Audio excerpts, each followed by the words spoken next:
How did one of America's most industrial states end up as another warning sign in the national housing crisis? Michigan was once a model of middle-class success, powered by auto factories, strong unions, and accessible housing. Today, however, thousands of families are forced to sleep in cars, overcrowded shelters, or worse, on icy sidewalks in cities like Detroit, Flint, and Grand Rapids. This isn't just an economic collapse. It's a collective failure that mirrors the broader crisis sweeping across the nation. The numbers keep rising. Shelters are stretched beyond capacity, and the safety net designed to stop this disaster has completely fallen apart. Michigan's situation isn't isolated, but it's urgent. When even working families can't afford a place to live, what does that say about where America's heading? And more importantly, is there still a way forward? Let's uncover the truth in this documentary. Overview of the homeless situation in Michigan. How did Michigan, once known for its strong industrial roots and reliable blue-collar workforce, turn into a symbol of a housing system in collapse? By early 2025, the state's homeless population had climbed to roughly 33,000 individuals. That marks a 2% rise from the year before, signaling not just a shift in numbers, but a system losing its balance.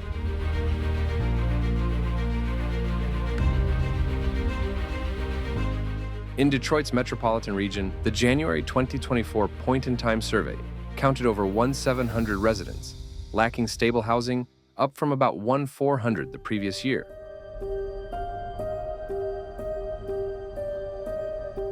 Meanwhile, Grand Rapids documented more than 500 people experiencing homelessness in late 2024, compared to just over 310 in 2023.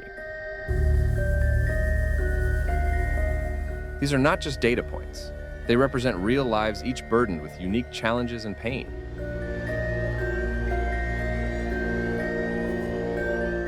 And the truth is, Michigan's 2025 totals could climb even higher. Statewide monitoring sadly continues to lag. What's even more troubling is the pattern emerging in rural Michigan. Across the northern counties, homelessness has increased by roughly 45% in only 3 years. Some households in these areas face waitlists as long as 8 years for low-cost housing.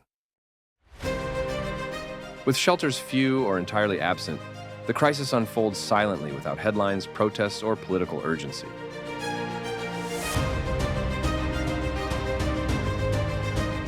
That's what cuts deepest when human suffering goes unseen.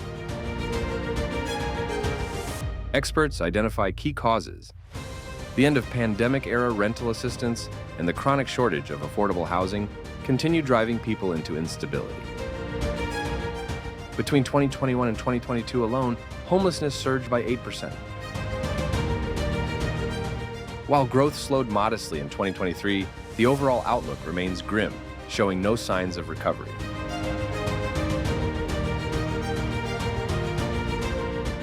Truthfully, Michigan now feels like a ticking crisis waiting to explode. Post-pandemic recovery remains uneven, and the housing market offers little mercy. Wages haven't caught up. Renters face mounting strain, with over half spending more than 30% of their earnings on housing. Consequently, eviction filings spiked by nearly 38% within just 1 year. Still, some progress exists. Bay City expects to launch a new overnight shelter by mid-2025. Across Michigan, about 22,000 housing units are now underway. Yet when weighed against a shortage of nearly 200,000 affordable homes, the gap is still enormous. From my perspective, this isn't just a housing issue, it's a structural failure. Short-term measures can't undo decades of zoning limits, stagnant pay, and reduced federal aid. As eviction rates climb and shelters overflow, the state's window to act is closing fast. So will Michigan confront the deeper causes, or will it keep patching a system already breaking apart?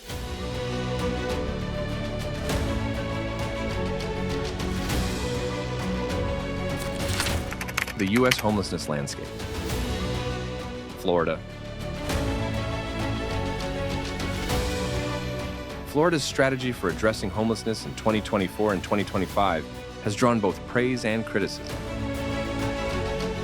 In early 2024, Governor Ron DeSantis enacted a law banning sleeping or camping in public areas without permission, a bold attempt to pressure local governments to respond. While state officials say it promotes safety and order, opponents argue it criminalizes poverty and displaces people already at risk. At the same time, Florida launched a $30 million program encouraging municipalities to build designated encampments with on-site services. The challenge: most regions lack the land political unity or infrastructure to meet the state's target.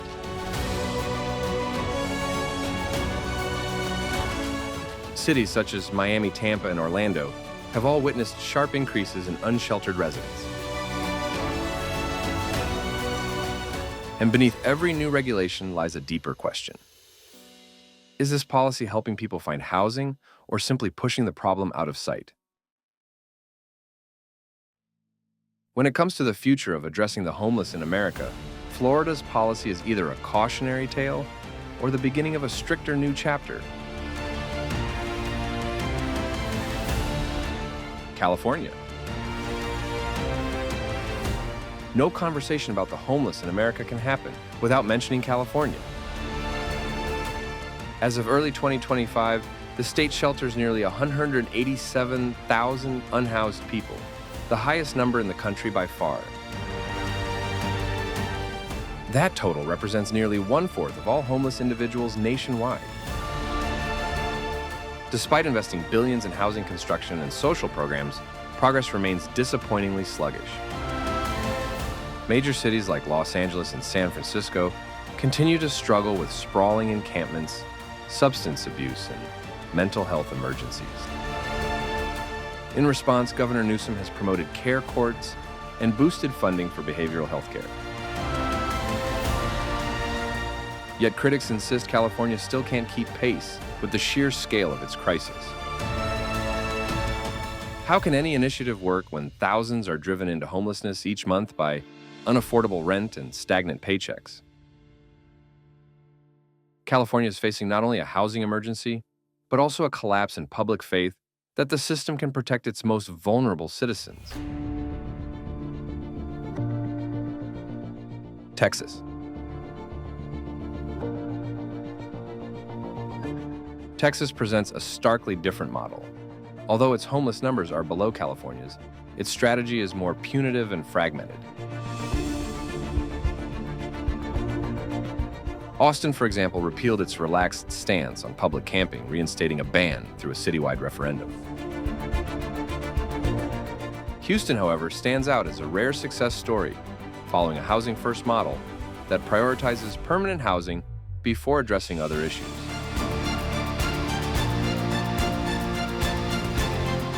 By 2024, the state's homeless count was around 27,000, though many rural individuals remain untracked and overlooked. Texas's actions reflect its broader ideology-limited federal oversight, an emphasis on law enforcement and support for local experimentation.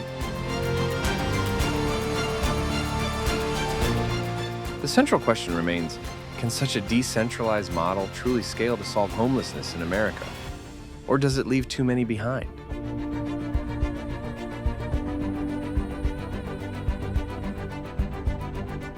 Colorado?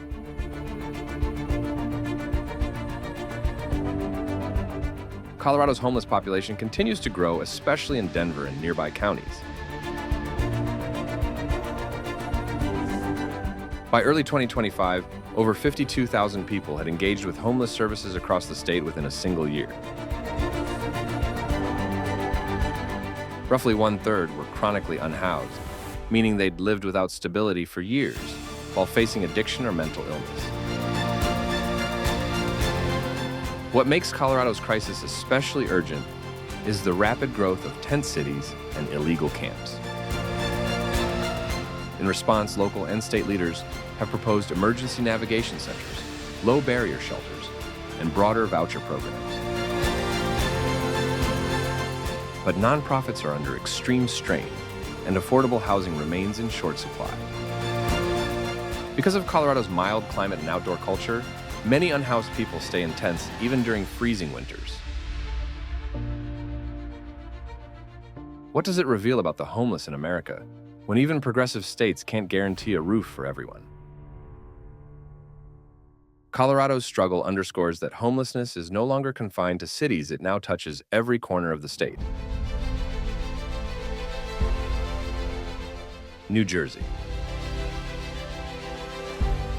New Jersey may rarely make national news, but its homelessness crisis is quietly worsening. As of late 2024, more than 9,600 people were without stable housing statewide.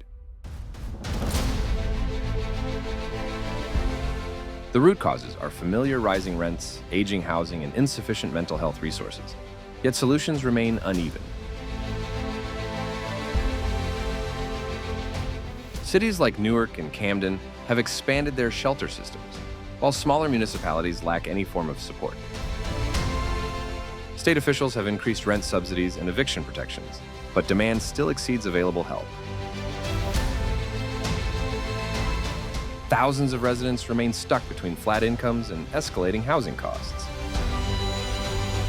For many living paycheck to paycheck, even a minor setback can push them into homelessness. So how can a dense, economically varied state like New Jersey still leave thousands sleeping in vehicles parks or underpasses? Perhaps because homelessness in America isn't just a political failure, it's a collective moral one.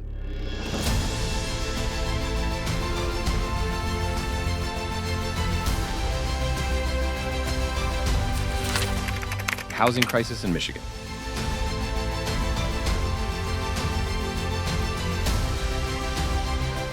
Michigan's housing crisis isn't a recent development, but in the past few years, it has escalated to a level that feels uncontrollable. The root cause lies in the widening gap between rising housing costs and stagnant wages, worsened by restrictive zoning laws and the post-COVID withdrawal of emergency support. For low-income households, finding affordable homes has become nearly impossible. And for many others, keeping their housing is a daily battle.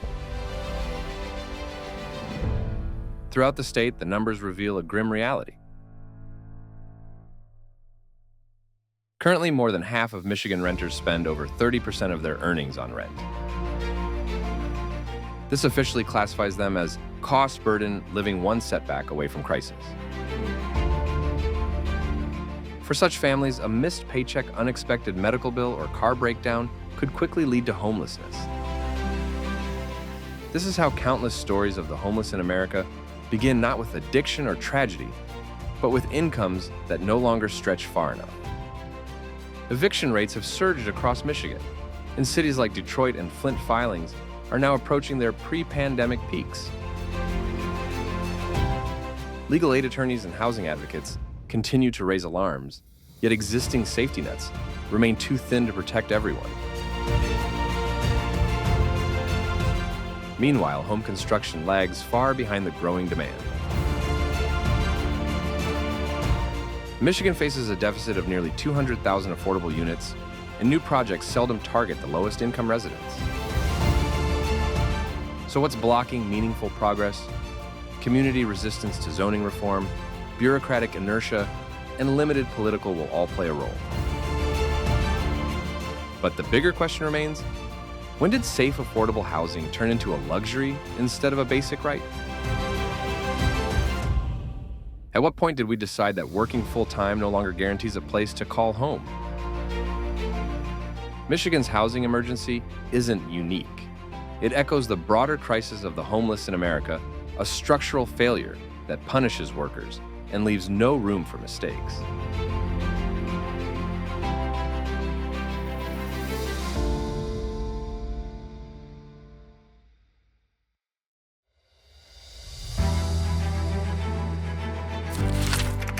How COVID-19 reshaped homelessness in Michigan.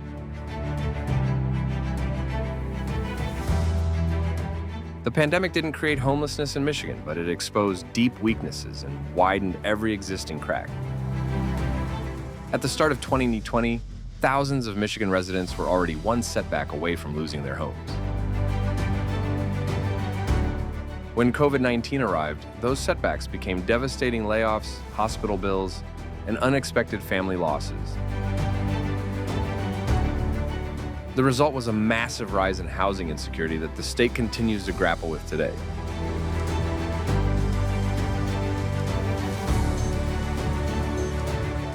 In the early stages, state and federal interventions provided a crucial lifeline. Programs such as Sarah COVID emergency rental assistance and federal eviction bans helped countless residents avoid losing their homes.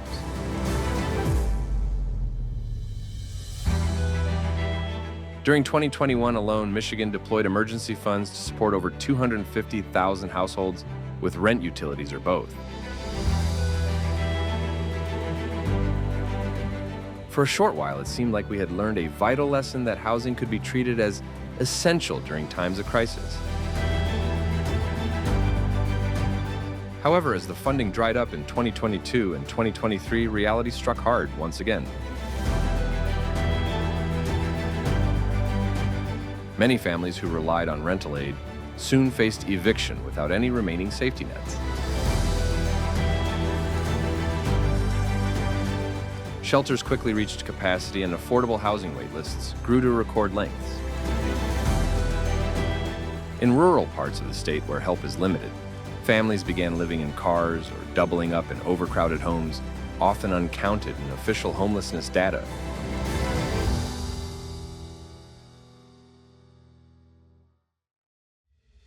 Did COVID-19 leave us with any lasting insight into preventing homelessness? Or was the government's response simply a short-term patch for a long-standing issue? In Michigan today, we're witnessing the lingering impact of a crisis that started with a virus but evolved into something far deeper. COVID-19 didn't just spread illness, it magnified economic displacement. And for thousands of families across Michigan, it marked the point where they slipped through the cracks into the expanding ranks of the homeless in America.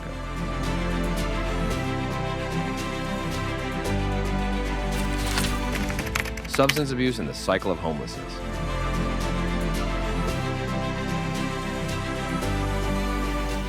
When talking about homelessness, substance use often enters the conversation, but rarely with the full nuance it deserves. It's a complicated issue, often misunderstood or reduced to an oversimplified cause of a much larger problem. In Michigan, the connection between addiction and housing insecurity is becoming increasingly evident and deeply intertwined. Let's take a closer look at what's unfolding. In 2024, state health reports showed a marked uptick in substance use among people without stable housing. Hospitals across Michigan documented more emergency visits linked to opioid stimulants and alcohol use. And this isn't confined to major cities like Detroit or Flint. It's spreading into rural communities as well. Clearly, this isn't a side issue, like it's central to the wider crisis. But here's what's often overlooked: for many, substance use began after losing housing, not before it. Living on the streets is exhausting, lonely, and uncertain. Without strong support systems, people search for ways to endure.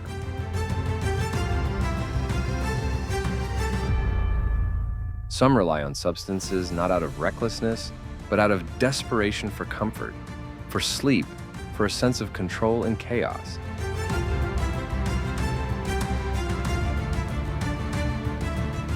Michigan does offer programs to help, but accessibility remains uneven. Many rehab centers have extensive wait lists, and some even require stable housing before enrollment. This traps people in a vicious cycle, where those who need treatment most can't receive it. Still, outreach teams and harm reduction advocates throughout Michigan continue essential work, building trust, and connecting people with services wherever possible.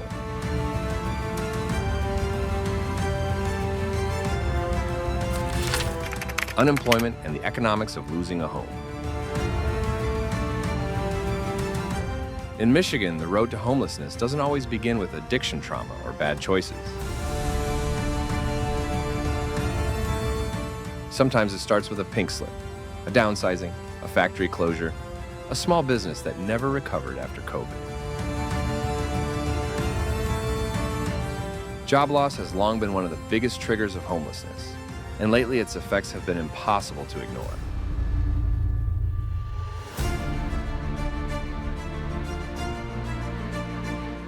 From 2020 to 2022, Michigan's workforce went through major disruption. Although recovery began in 2023, it was far from balanced. The service industry, restaurants, retail, gig jobs bounced back first, but with lower pay, fewer perks, and unstable hours. At the same time, countless manufacturing positions, once the backbone of Michigan's prosperity, disappeared or moved online, leaving many towns with no direction.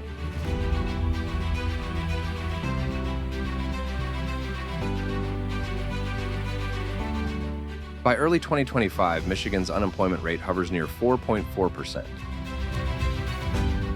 On paper, that may not sound worrisome.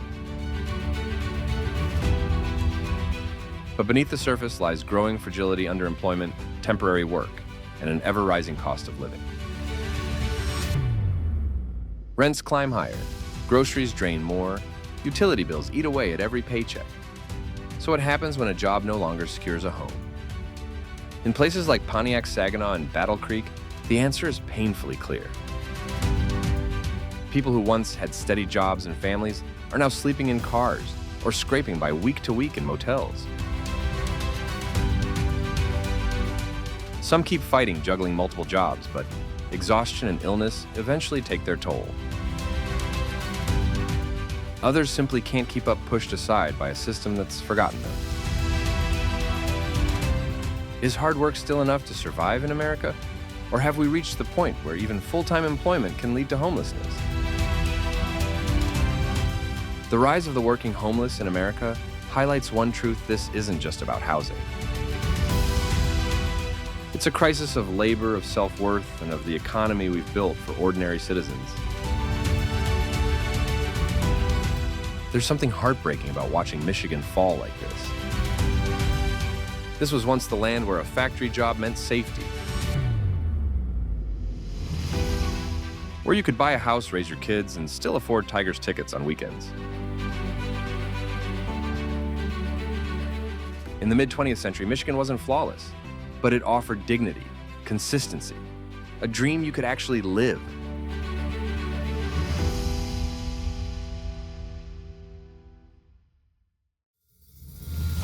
Now we see the reverse.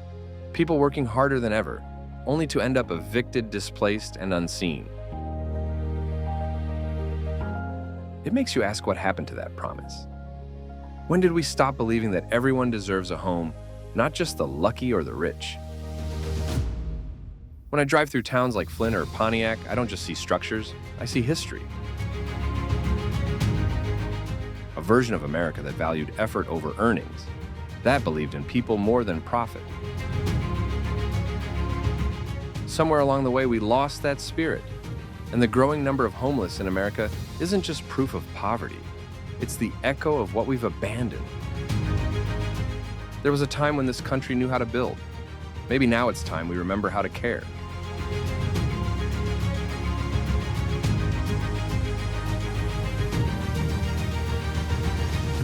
Conclusion. Michigan's crisis stands as just one reflection of a larger national breakdown. Until housing, healthcare, and basic dignity are treated as rights instead of privileges, the number of homeless in America will keep rising. The question today isn't if we can fix it, it's whether we still possess the will to do so.